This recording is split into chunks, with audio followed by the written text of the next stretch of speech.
This program was made possible by contributions to your PBS station from viewers like you. Thank you.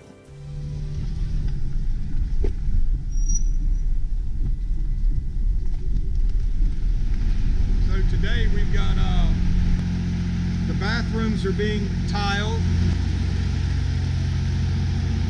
and we're doing some electrical work, and our director Jim Yockey and our Mike Brees, the jib, and Steadicam guy Tim are all here walking through various camera shots and angles. Got a little heavy earth moving of some stone excavation, and just a few things going on, framing a barn outside as well. This is going to be the concessions area, and these are the bathrooms. Come in here and I'll take you on a little tour here.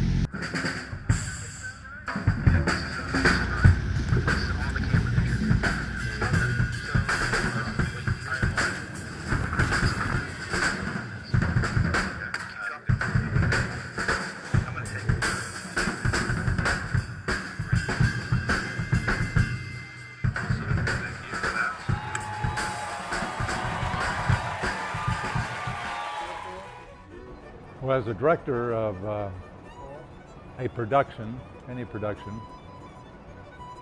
what you're looking to do is to tell a story visually that makes sense and entertains people.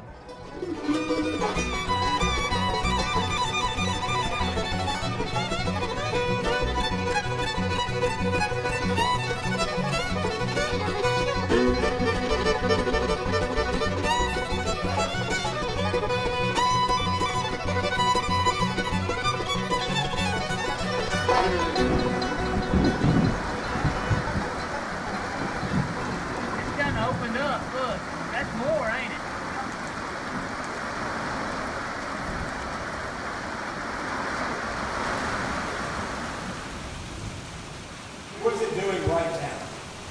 Water pouring in everything. The 3 inch is not holding up.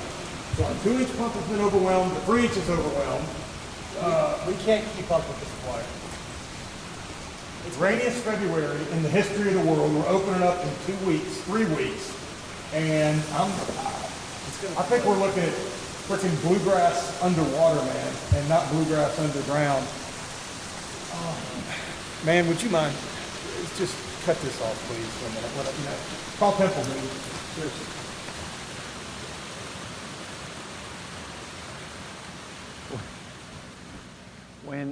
When Todd Mayo told me he wanted to buy a cave, which I'd heard him say, he's said it a few other times to me in passing. You know, it's one of those things when you walk by and somebody says, we got to do that someday. Someday we're going to do that.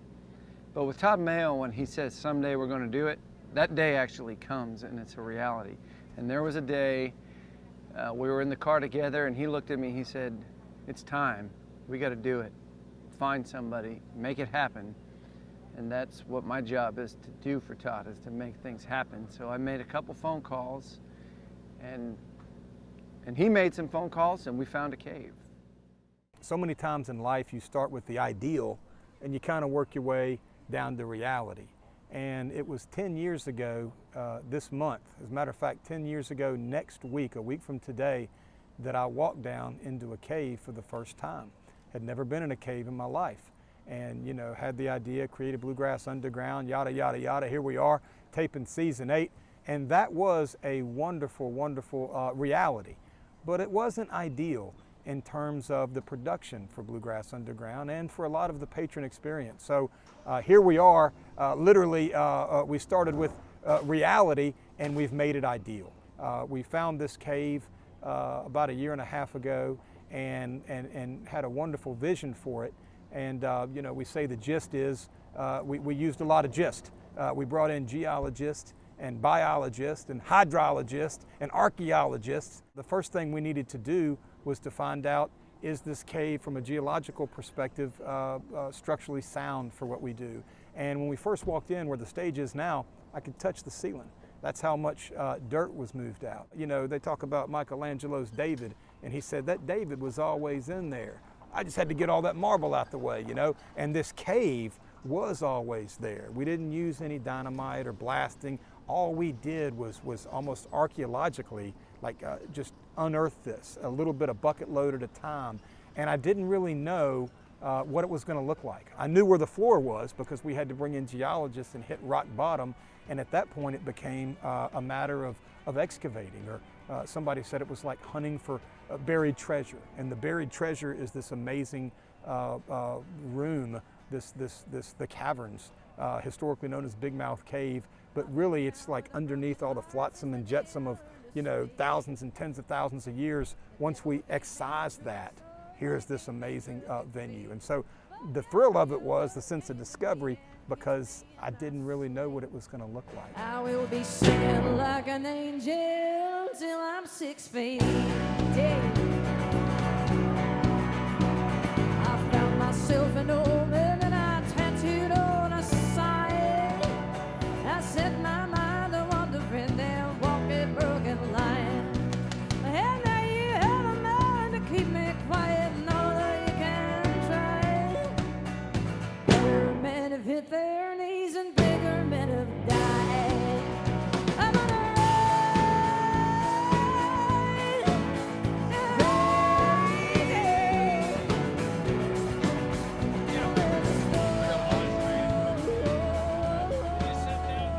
My name is Justin Mayo. I'm the property manager here at the Caverns, and my brother Todd Mayo bought the place. And last year we started work on it. And we got out here and we had to excavate about 30,000 square yards of debris out of the mouth of the inside of this place to make it what it is today. We started last spring and summer, and I came along, and once the excavation part of it was done, we had to design the inside as far as bathrooms and seating, electrical work, lighting, stage, everything had to be formatted and formulated, and to bring it to where it is today. This cave, this is in Payne's Cove. This cave has been here for ever since the beginning of time. It's actually two caves. There's the cave where the event is, and then off here to the left is a smaller cave.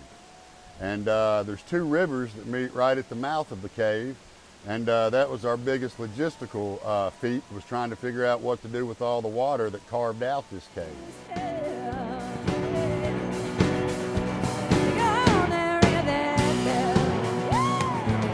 What we're thinking is we're going to come in, this red right here is the road that's going up there, it goes on the existing. So what we're thinking is that we can come in and have this whole area. There's a guy named Temple Bowling that was the man, really. He's the guy that owns a construction company, but more than that, he's a creative thinker. And so a lot of this was nothing you could draw up. There was no architects. There was me and Temple sort of riffing on, well, this is where the stage is going to be, and we got to do this here. And a lot of times, the tale of what the cave would tell us would wag the dog of what we needed to do in terms of where things went from an infrastructure. And then the water naturally wants to come from the back of this cave and go out. Well, what we've done is put a sump underneath the floor. We have a big gravel drain layer, so any water that seeps in goes to the gravel, and we pump it to where it was trying to go anyway. And then the big influx of water, where you saw the creek when you were coming in, and then there's some even that comes up out of an east sump, that we don't try to manage it, we didn't try to stop it, we'd let it go to where it goes. And so that's what those culverts and bridge you walk over. So when those big rain events happen, the water just goes that way. So there's some flow rates when they have big rain events of 150,000 gallons a minute, which is just a tremendous amount of water. And naturally, this is what they call a borehole cave. It was created by a river. It's not on a fault. So that's why you have the nice smooth ceiling. One of the things that people always say is, what'd y'all do to the ceiling? How's it so smooth? Natural, water ran it. You can even see the little scallops and parts of it that you can see how the current was lapping on it. But the water was the biggest issue, dealing with that water. And once we came out with a way, our first attempts didn't always work perfect. And so, but the next attempt worked better than the last, and that was the progression we made. And after about 4 attempts, we got it right. There used to only be 3 pipes out front. Now there's 5. But so we've got it and are happy that we're able to manage the water, allow the cave to still live like it did, and enjoy it as a venue. Then a flutter of feathers, then a shotgun to shoulder. I thought of the 4th of July. Should be home on the 4th of July. Bet we dance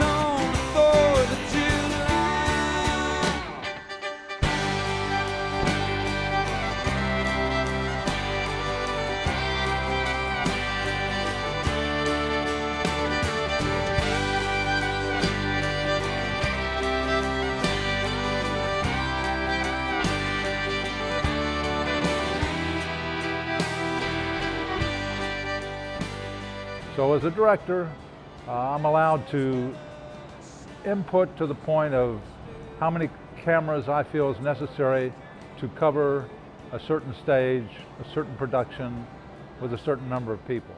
For Bluegrass Underground, it's 9. I have 9 cameras. 2 of the cameras are robotic and they're always placed on stage within the instrumentation. I have 3 long lens close-up cameras that are at the back of the house. I have a jib with a wide lens that gives all the big, beautiful, scenic wide shots and movement. I have a Steadicam that makes movement down front and around upstage. And then there are 2 handheld cameras, stick cameras, that are either working handheld depending upon the band or on sticks shooting tighter lenses. So Bluegrass Underground has always been so pleased that there's been a confluence of really amazing people that have come together, seemingly in happenstance or coincidence or providential ways, or however you want to say it. But meeting Ty Gerald 10 years ago at the very first Bluegrass Underground was the first epic kind of coincidence when he came to interview me for NPR. And I came down to do a radio story about a guy I'd read about in the paper who was doing concerts in a cave, a quarter of a mile inside of a mountain, 300 feet beneath the top of the mountain. And I thought, well, And I said, my real vision for this is Austin City Limits meets Nova, on PBS, a show from a cave. And I said, well, just matter of fact, that's what I do. I produce shows for PBS. And he said, what was your name again? And then he was like, Todd. And I was like, man, I can remember that dude. And so we formed Todd Squared, the production company, in order to bring Bluegrass Underground to PBS. It took a couple years. And then Becky Magura from WCTE, I approached her. She was getting, she'd been helping me produce shows for several years. And they were getting a brand new suite of television cameras, a whole master control that was in flight packs, so they were very transportable. And we called up Becky and said, hey, how would you like to do your first shoot with all your brand new gear, 300 feet underground in a big grimy hole? I knew that Caverns, so I knew it was way deep, and I kept thinking, how would we do this? So then we get this incredible grant. We get a grant for brand new HD production equipment. We're rural, we're really small, tiny. I mean, we have like 12 full-time employees, about 9 part-time employees, tiny little station in the middle of the Upper Cumberland, rural Tennessee. And we get this great grant for brand new HD equipment. $1 million worth of equipment for us that has to last a lifetime. And it was a hell of a pitch. And to her credit, her everlasting credit, for which we'll be forever grateful, she said, okay. I thought, why not? Because it's hard to not go with a vision when somebody's really got a vision of something that could happen. And they have the passion, they have the passion to make it happen. And I knew they did. I thought, we got to be a part of that. We just got to be a part of that. So she took a flyer with us. We shot the pilot, went back that was in February, went back in May, finished out the show, presented it to PBS, who had never seen anything like this.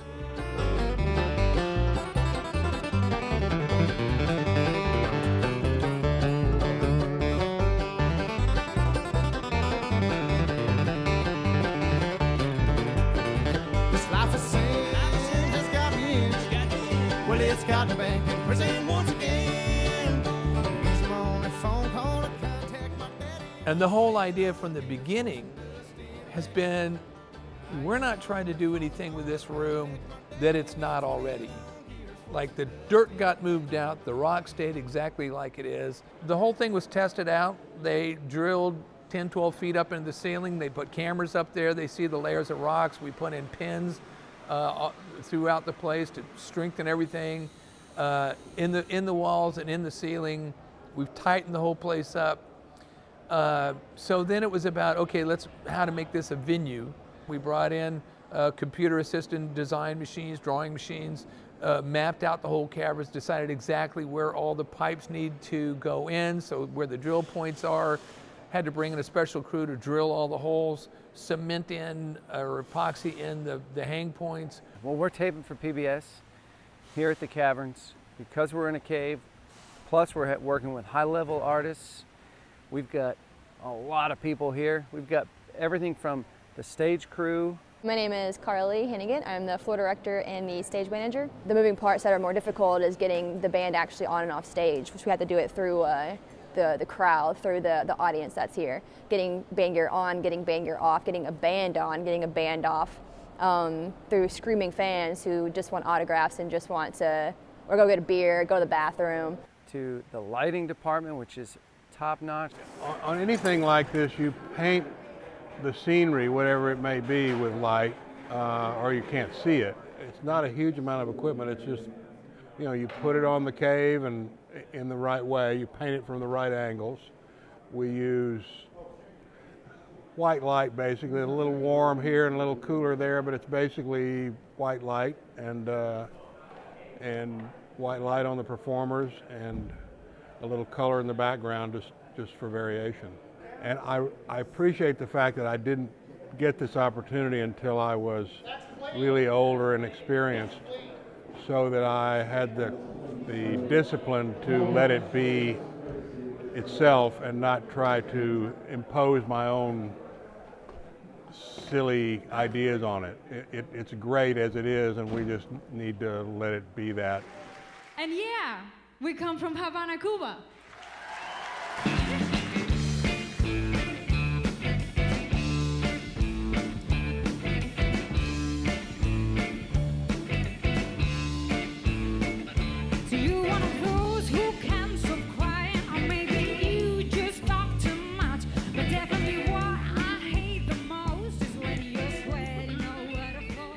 I'm Larry Nager. I've been with the Cave almost since the beginning, and I've been doing interviews and then on stage MC, kind of host, I guess, the maitre d' of the Cave, as it were.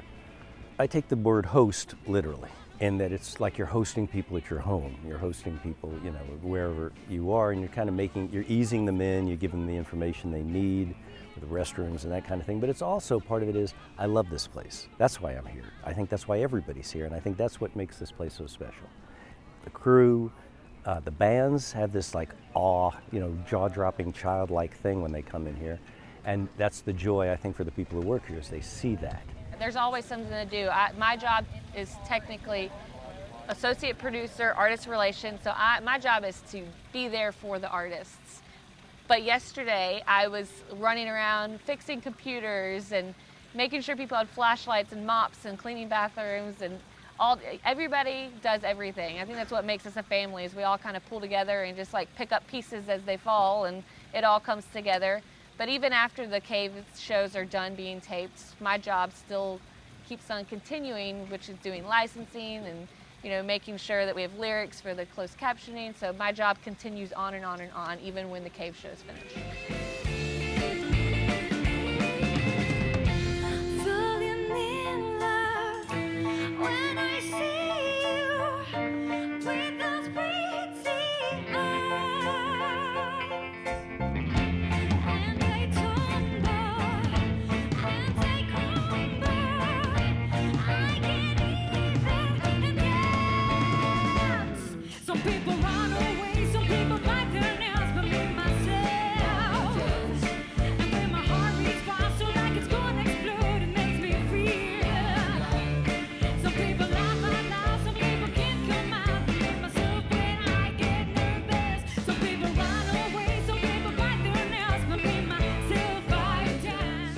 Come back, we have the cheers, we've got ushers, we've got people helping people find their seats.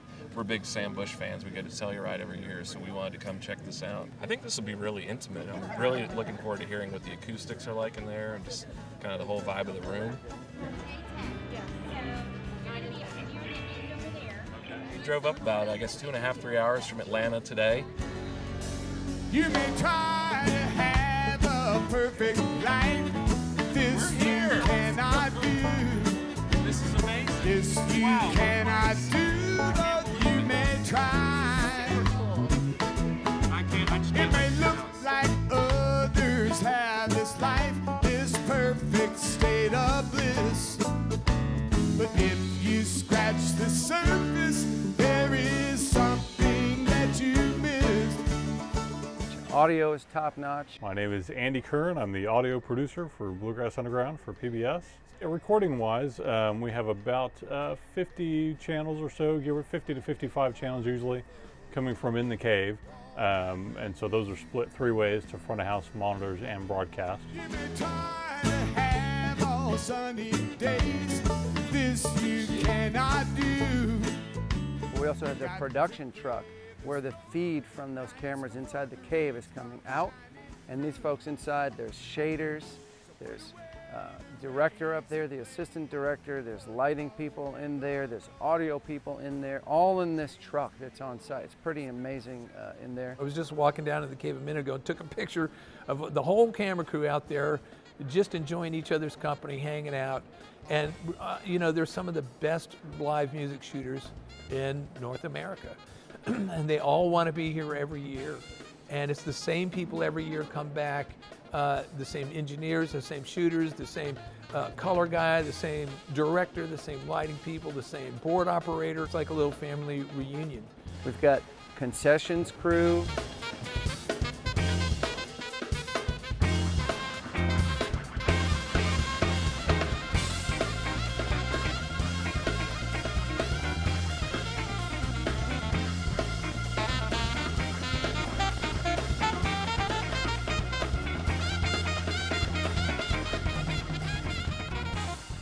Over a career, feel more important. Well, this is one of those, because long after I'm dead and gone, the people who come here today with kids will be bringing their kids, and hopefully their kids can bring their kids, because obviously this place isn't going to burn down. Termites aren't going to get it. It's going to be a place for the ages. And it looks good and it sounds good. It's respectful of the environment. It's respectful of our culture, and we see this as a perfect marriage of 2 things for which Tennessee, if not America, can be most proud, and that is an amazing natural beauty and a profound musical heritage.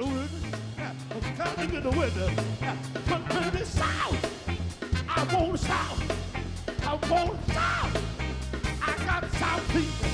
I want to stop the season. I got South people. When it's up there, I'm gonna get it right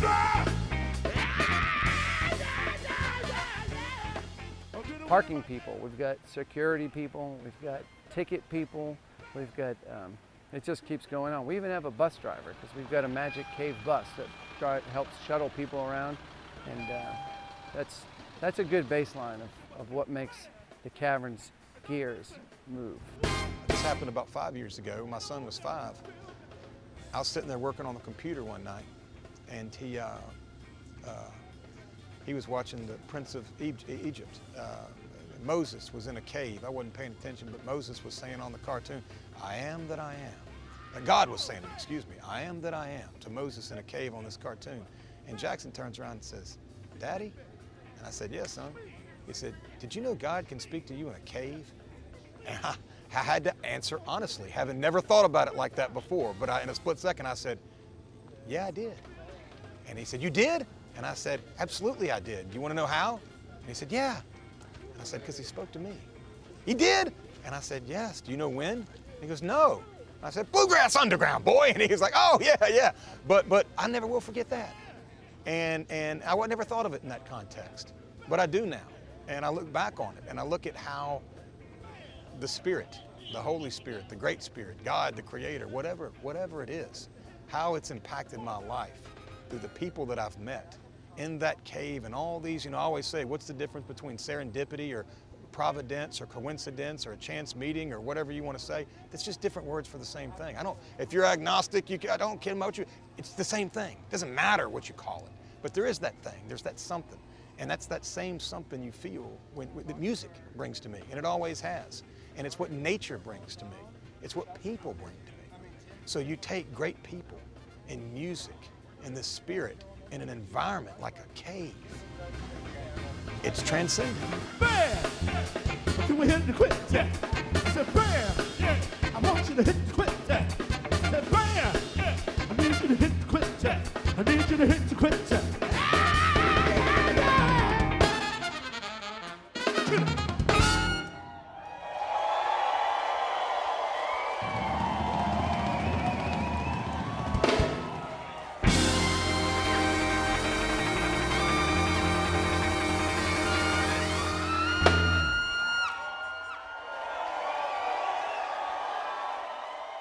Well, you know, we're getting a head start on the end of the world. This is going to be our conclave where we will stay away from the solar flares and the plasma and the disruption of the magnetic fields and the return of those aliens. The aliens are coming back. Get another hand on this wrench. Quiet on the set.